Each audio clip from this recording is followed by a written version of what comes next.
Anda datang ke sini bukan ingin mengganti Pak Jokowi, karena Jokowi nanti akan turun dengan sendirinya.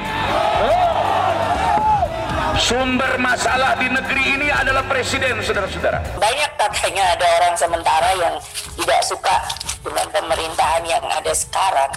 Tolong diingat, lah kok minta seperti Pak Jokowi mundur. Jokowi, saya dan teman-teman mengharapkan supaya sudah selesai, tidak lagi melakukan berbagai politik yang akhirnya itu sesungguhnya telah memecah atau membelah bangsa kita.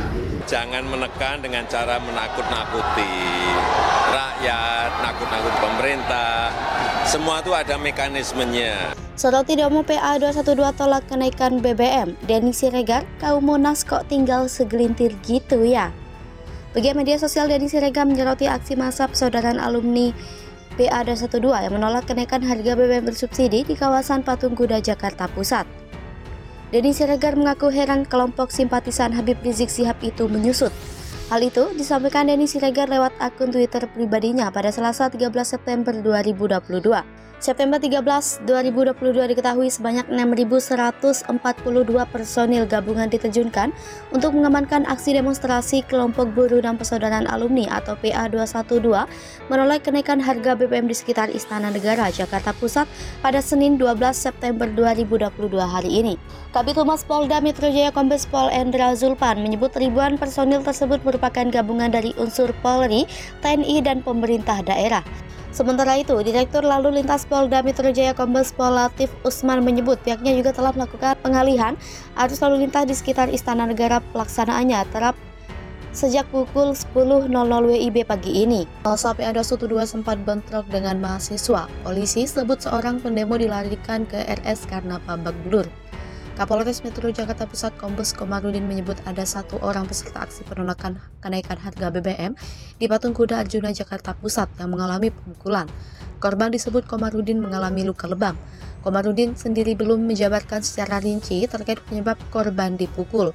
Dia juga belum mengetahui siapa kelompok atau pelaku yang melakukan pemukulan terhadap korban. Bentrok antar massa aksi. Diketahui, bentrokan sempat terjadi saat aksi demonstrasi di kawasan Patung Kuda, Jalan Merdeka Barat, Jakarta Pusat pada Senin 12 September 2022. Bentrokan terjadi antar sesama massa yang menolak kenaikan harga BBM. Kejadian semula saat kelompok PA 212 berorasi di Jalan Merdeka Barat. Saat itu PA 212 berorasi di luas jalan sebelah kanan atau di dekat pos polisi. Tiba-tiba, ada satu mobil komando dari ruas jalan sebelah kanan atau depan gedung Sabta Pesona yang ingin berorasi. Massa tersebut mengatasnamakan diri sebagai mahasiswa Maluku Utara.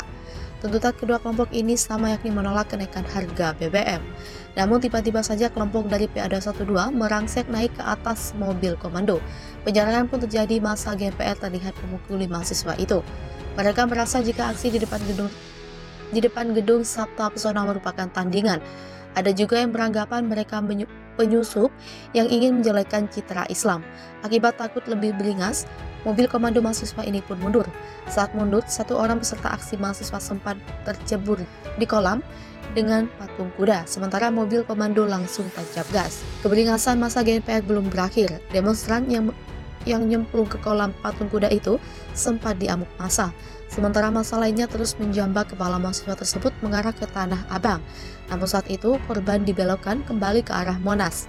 Sesampainya di Jalan Merdeka Selatan, petugas memberhentikan salah satu ojek online untuk mengangkut orang tersebut agar terhindar dari amukan massa.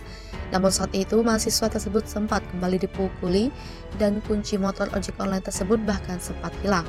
Beruntung kunci tersebut pun dikembalikan dan korban selamat dari amukan massa. Tak puas kenaikan tarif ojol, driver se-Jabodetabek ancam demo. Kenaikan harga BBM mempengaruhi nasib para driver taksi online.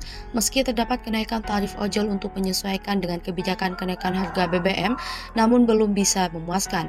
Sebab kenaikan tarif ojek online belum sesuai dengan pemenuhan kebutuhan akibat kenaikan harga BBM. Karena itu, para driver taksol berencana menggelar aksi demonstrasi di depan kantor Grab Indonesia dan Gojek Indonesia, Senin 12 September 2022. Terdapat dua hal yang akan menjadi tuntutan para driver taksol. Menurut Sekjen Perkumpulan Armada Sewa Indonesia Wiwit Sudarsono, kenaikan tarif 8% terbilang kecil, sehingga para driver meminta aplikator memotong platform fee aplikator maksimal sebesar 15%. Para driver taksol menyesalkan penyesuaian tarif ojol yang telah diumumkan pemerintah pada Rabu lalu mengecualikan kenaikan tarif aksi daring. Terlebih kenaikan sebesar 8% sangat jauh dari harapan. Direktur Jenderal Perhubungan Darat Hendro Sugiatno menjelaskan perhitungan jasa ojek online telah ditetapkan sejak tahun 2019, lalu keputusan Menteri Perhubungan Nomor KP 548 tahun 2020 soal besaran tarif jasa ojol dengan aplikasi yang kemudian diubah menjadi KP 564 tahun 2022. Besaran kenaikan tarif ojol di Indonesia ini beragam berdasarkan sistem zonasi, yaitu zona 1, zona 2, dan zona 3. Adapun tarif ojol yang baru ini meliputi kenaikan pada komponen biaya jasa batas bawah, biaya jasa batas atas, serta biaya jasa minimal per 4 km pertama. Zona 1, tarif batas bawah Rp1.850 per kilometer naik menjadi Rp2.000 per kilometer atau ada kenaikan 8%. Sementara untuk biaya batas atas, kenaikannya sebesar 8,7% dari Rp2.300 per kilometer menjadi Rp2.500 per kilometer. Selanjutnya, untuk zona 2, biaya batas bawah naik dari Rp2.250 per kilometer menjadi Rp2.550 per kilometer atau naik 13%. Batas atas naik dari Rp2.650 per kilometer menjadi Rp2.800 per kilometer atau naik 8%. Kemudian untuk zona 3, biaya batas bawah naik dari Rp2.100 per kilometer menjadi Rp2.300 per kilometer atau naik 9%. Batas atas naik dari Rp2.600 per kilometer menjadi Rp2.750 per kilometer atau naik 5,7%. Kembali menurut Wiwit, kenaikan tarif taksi online juga tak kalah mendesaknya dibandingkan tarif ojek online. Pasalnya, taksi online juga menjadi sarana transportasi yang terdampak kenaikan harga BBM bersubsidi yang diberlakukan pada pekan lalu.